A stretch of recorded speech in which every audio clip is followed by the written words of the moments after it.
Hi. Okay, so this is my third attempt in making this video. I was trying to catch the lighting and I was probably 25 to 30 seconds almost done and the video cut off. So then I tried it again, almost done, and I got lost in my thoughts. So we're gonna try this again. I've got my notes. I've got some better lighting, and I'm gonna do this again because your girl don't quit. So hello again. Hope everyone is doing well. I know it has been a little bit since I have posted anything, but I have been making videos. I just have not shared them. I most times like to make sure that I'm really prepared and that I really know what I'm talking about before I really embark on something, and that's just where I'm at. So I'll probably post them this week coming up, but I figured this was a good one to kick it off. Now, tomorrow is a new moon, and it happens to be a solar eclipse as well. New moons happen every 30 days, and they signify a start of a new cycle. And because it happens every 30 days, the astrological sign in which it takes place is always different. So, new moon tomorrow, June 10th, 2021. It is also a solar eclipse, and it takes place in the sign of Gemini during Mercury retrograde, which Mercury happens to be the planet that rules Gemini in astrology. So we got a lot of things going on. Now, typically the posts or the things that I talk about during a new moon cycle, I blog them and I throw it up on my website, which I will link in the comments. But if you haven't given yourself the opportunity to read any of my blog posts, I encourage you to do so. I actually feel like I have a very unique take on astrology because my background, my foundation, my heart, all of that is in God. I have been in church since I was 2 years old. I was raised apostolic, Pentecostal. Those are my roots. Even though I do not aesthetically look like that, in my heart and my inside, that's where I'm from. So what I do is I take my knowledge of the Word of God and I combine it with what is happening in astrology, and I just write down my perspective and advice on how to handle the upcoming cycles and energies that we find ourselves in.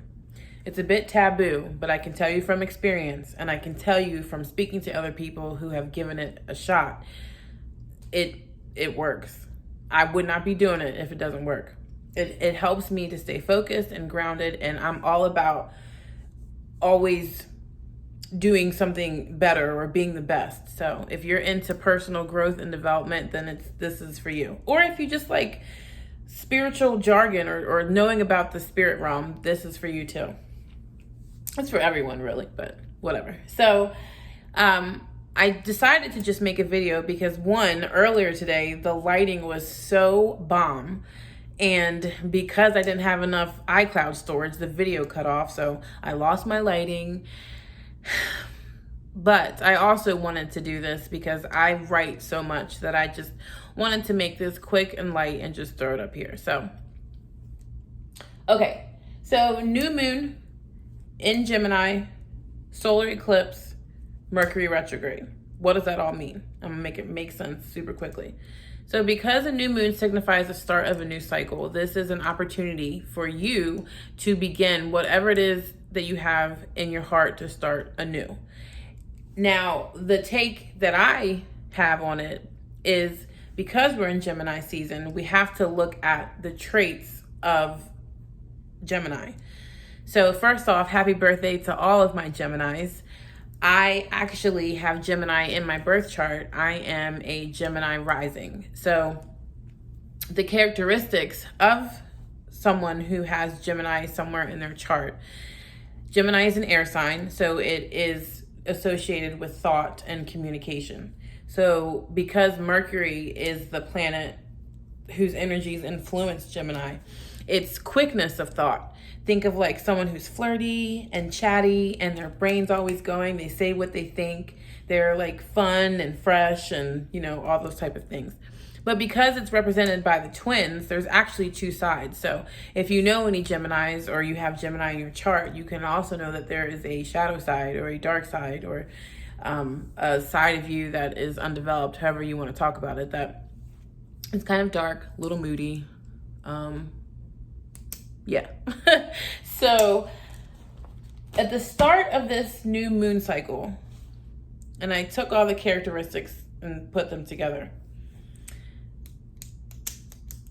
Gemini, as represented by the twins in two sides, the one twin represents mortality and the other twin represents immortality. Look at my blog to get all the details, because I made a post on Gemini season that I'm not going to go into that describes the backstory of these twins.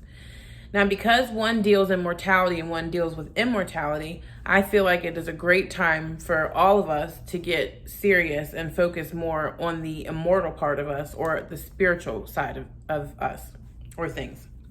Now, we put so much energy and time into making sure that our mortal bodies are fed, bathed, working, taking vacations, eating, pleasures, like all the things that all of us do on this realm right here, which there's nothing wrong with that. It's totally fine.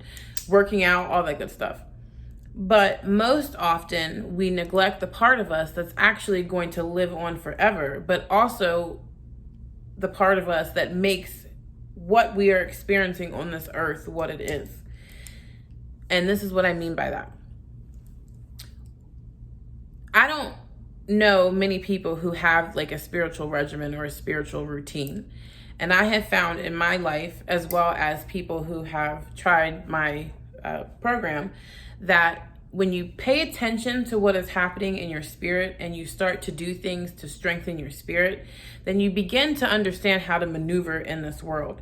And the cares of this world don't really get you caught up, and you become a master of those things. Now, when you neglect that part of you, you are lost and at the mercy of just whatever to get through what it is that you're getting through. Now, most people can just muscle their way through it. But as they're muscling their way through it, you feel all the effects of a unfit spirit, if you will. And I don't say any of this with judgment. I'm saying this just as simply as I have butterflies on my shirt, which I actually wore because I made a post about cicadas. And Miss Diane, said that I should probably just try and imagine them as the cicadas as butterflies. Now, I think those things are disgusting. And I don't know how on earth anybody can have the brain power to imagine those things are anything but what they are, let alone butterflies. So I think I just was like, oh, my butterfly shirt. Let me wear that and try and get my mind right to see these weird creatures as butterflies. But anyway, what was I saying? So when you develop a spiritual regimen, then the cares of this world, like while you're doing your everyday routine, you can start to manage the things that you've been told that you can't manage, or you start to see things, situations that arise, you see them from a new set of eyes because you're spiritually fit. And I think that when you can develop a regimen that ensures the fitness of your spirit, then you can start to change your world from the inside out. Look at that. So I came up with just a couple of things that I think would be helpful during this new 30-day cycle if you are interested in starting to learn about the spiritual side of life. So the first thing, since we're in a retrograde, is to meditate. Now, Mercury retrograde, listen, I don't look at it from like a superficial standpoint where it's like, oh, Mercury retrograde, all this stuff is happening. I kind of look at it from a standpoint of, okay, if a Mercury retrograde is happening or it's coming up, then I know that this is a time that I should use to revise, to revisit, and to dial it back a second. Now, Mercury rules communication and quickness of thought. So when it is in retrograde motion, which you can also check out on my website, I wrote a blog post about the retrograde seasons. That's actually my last blog post. So I'll link it in the comments. But when Mercury is in retrograde, because it represents quickness of thought and speech, then what that means is that we need to dial back on and revisit and revise and look at our thoughts and our speech. So the best way to do that is to meditate. Because when you're meditating, you're actually killing two birds with one stone. You're not speaking, and you are paying attention to what you're thinking, and you are intentionally thinking a specific thought. So a quick story about meditation. Oh my goodness. So I was driving to my sister's house a few weeks ago, and I actually wasn't gonna go, but something in my spirit was like, girl, just go. So I was like, okay, I'm gonna just go. So I was driving, and I actually took the entrance that I typically don't take. And as I'm driving, it was like a brisk, cold day. And I was like, da-da-da. I was looking out the window, and then I promise you, I felt something grab my attention on my, on the driver's side, this shoulder, whatever. Well, I can't get the visual, but I ended up looking out of the driver's side window, and there was this man in his front yard, straight like this. And he was so zoned into whatever it was that he was thinking. But as this man was meditating, you guys, the rays of the sun that I just was looking at were being pulled into his very being. I promise you, I have never seen anything like it. It was like a giant magnet was sucking the power of the sun into his whole body. I felt it. I literally felt it. So I was like driving, and I was staring, and I drove past him, and I was trying to process what I had just seen. So I said, you gotta turn around.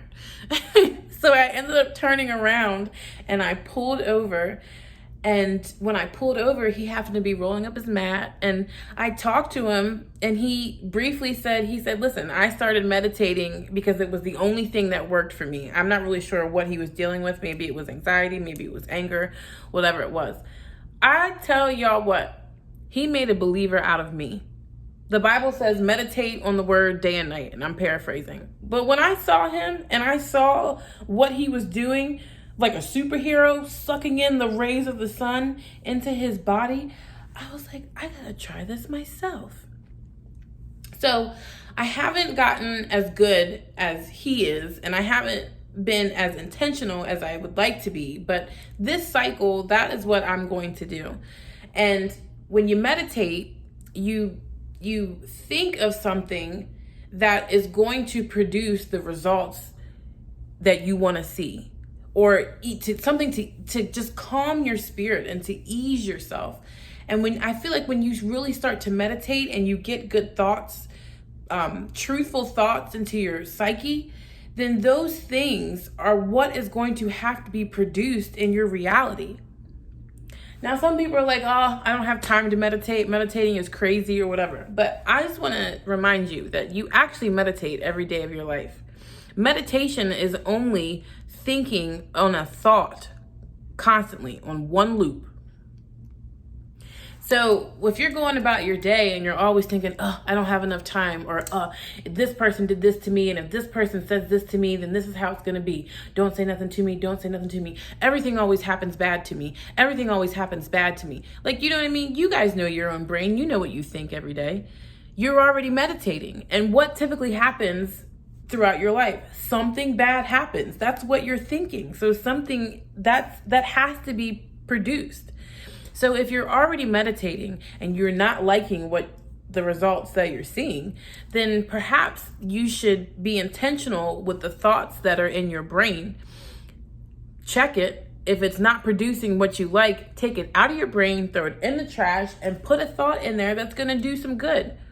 Now, for me, if like money's tight or something, or I need something, I simply meditate on the Lord is my shepherd, I shall not want. He maketh me to lie in green pastures. And I just say that. Like, everything is going to be okay. Listen, I know I can come off as so fanciful and, yada, yada. But I'm telling you, God tells us to meditate. And he doesn't tell it to us because he's trying to be this weird dictator. What he's doing is trying to give you back the power that he's already given you. And if you meditate on his word day and night, then the things that you will experience and produce in your realm are going to be of a supernatural, godly nature, and you're going to love it. So Mercury is in retrograde. It started the 29th of May and it ends, I think, right before the summer solstice on June 21st. So we have about 2 weeks left. I really encourage you to find a scripture. Even if you don't go to church or you don't, just open the Bible or Google scriptures to meditate and find one that pertains to whatever you're going through in your life and just do it. You can change the anxious thoughts and the anxious feelings that you're having. You can change the depression that you're going through. You can change so much that you're going through by just changing your thoughts.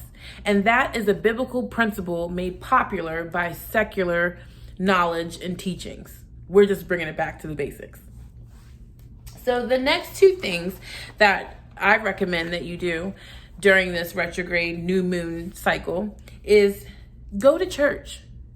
Go to church. I don't care what you believe in, what you're into. Going to church is like going to the gym. Go with a friend if you don't have a church, or be adventurous and just pop into one. I've been to Jewish churches. I've been to Catholic churches. I've been to Baptist churches. My background, my foundation is a Pentecostal church. I love it. That's my heart. That's my soul. That's where I come from. To me, there's nothing like that doctrine. But I have found as I've gotten older that now that I have that foundational principle, going to other churches, like to go to the gym, sometimes is helpful until you find out where you want to be. Not saying that I'm looking for another church, but I just put a little adventure in it. I don't know. Like, it's Gemini season. Like, it's flirty. It's fun. It's, exciting. Put a little excitement into picking out a church. My church hasn't gotten back together yet. We just meet on Zoom, and I make it a point to make sure that every Wednesday and Sunday I check in now. And I might be doing something if I'm not just sitting focusing on that, but as I'm doing whatever it is that I'm doing, my pastor is in the background and it's feeding my spirit. It's feeding that part of me that needs to hear the word in order to grow. And the cool thing about finding a church or hearing a sermon is that even though you may not understand what you're listening to or understand it fully, what's happening is it's a supernatural word, which therefore means it gets into the part of you that you can't see or touch. And somehow, some way, when you keep doing it over and over and over again, it takes root and changes begin to happen to you. So I know you guys follow so many different of your friends or whatever on social media, and I know that you've seen some of them post about their church experiences or where they go to church. And I would strongly encourage you during this time frame especially to hit them up and say, hey, can I tag along with you to church? When I get the Zoom links that I have sent to me to log into my church meetings, I'll post them. I just try it for 30 days and see what happens. And if you don't like it, you can stop. But again, I'm encouraging all of us to pay attention during this time frame to the spiritual part of us. And the only way that you can nurture it and help it grow is by doing things of a supernatural nature. So the last thing I have or suggestion that I have to do during this time frame or this new moon cycle is to know your birth chart. I am really curious as to how many people actually understand the details of their chart. If you have not had the privilege of seeing your birth chart and understanding it, please contact me. This is like my favorite thing to do. When I look at someone's birth chart, I see them instantaneously. It's like, oh, there you are. It's the coolest thing ever. To know what is in your birth chart, to me, is like seeing how tailor-made and specific God was when he created you. No two birth charts are ever alike. And it is so fascinating to understand the layers of you that make you you. And it gives you a blueprint of who you are. And it kind of like a map as to what you should be doing or why you have issues in this area or how to overcome this area. Like the way that I read a birth chart is that I don't just say, okay, well, this says this, so this is how it has to be. When I read a birth chart and I see the different placements that you have, I can get an understanding of how to manipulate and change or grow certain areas of your life that you may be struggling with based upon what I see in your chart. I don't know if that made sense, but what I'm saying is, know what's in your chart. Understand what is in your chart. Like I said, I can't remember if I said it, but I'm saying it now. It is Gemini season. I am a Gemini rising. So that's the only Gemini placement that I have in my chart. And your rising sign is how you come off or how you present yourself to the world. So when you have a conversation with me or you hear me speak, the way that I speak or I present myself is from a Gemini standpoint. And that is very like quick of thought, chatty, talkative, adventurous, fun, all those things. All the things. But that's just only one portion of who I am. And I know for myself that understanding my birth chart changed my whole world. I got to see and understand the parts of me that I thought were just wrong. And it had to be me that was screwing so many different things up, like it was my fault. Once I looked at my birth chart, I understood why I was going through what I was going through. And it made me have to step back and seriously take accountability for myself and seriously work at those areas according to the scripture. So I don't know, I'm just feeling good and I'm feeling great, and that's really all I got. I'm really going to wrap this up before I lose everything that I just said. I'm at 22 minutes and I didn't really mean to make it this long. But the point of what I'm saying is this. When things happen in the skies, when you understand the way that the planets are orbiting and what those energies or what is happening when those energies are at play, then you can there's almost like a confidence that comes over you that gives you a different angle and a different perspective on your whole life. And astrology is so important because for me, it makes me see, it gives me a logical perspective on who God is without losing the emotional aspect or the faith aspect, and it makes my faith come alive. I don't know how to explain it. I mean, God is the love of my life, and he made astrology. He said he has, I'm paraphrasing, but he says he uses that for like the signs and seasons. So I don't use it or go to it for like, okay, this is happening, so this is what this must be. I use it as a guide, as a map, and I'm telling you, I have found my way, and I just thank God for allowing me to understand this. And I thank God for allowing me to be here trying to teach it to you the way that I understand it. So during this Mercury retrograde new moon cycle solar eclipse, which also, by the way, when an eclipse happens during one of these things, it makes the energy more potent. So now is a fantastic time to start to pay attention to that part of you that you can't see, but makes everything that you experience what it is. Your spiritual person, the spiritual side of you is the most important part of you. And if you neglect it, then you are neglecting the most important part of who you are. It is your essence, and you should nurture it and watch everything in your life change.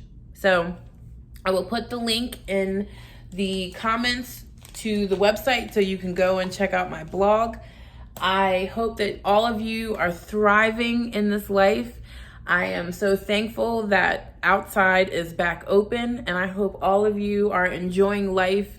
You're enjoying your loved ones, and that you, most of all, are enjoying yourself, because we only get one of you. So until next time, thank you for listening, and we will chat soon. Bye.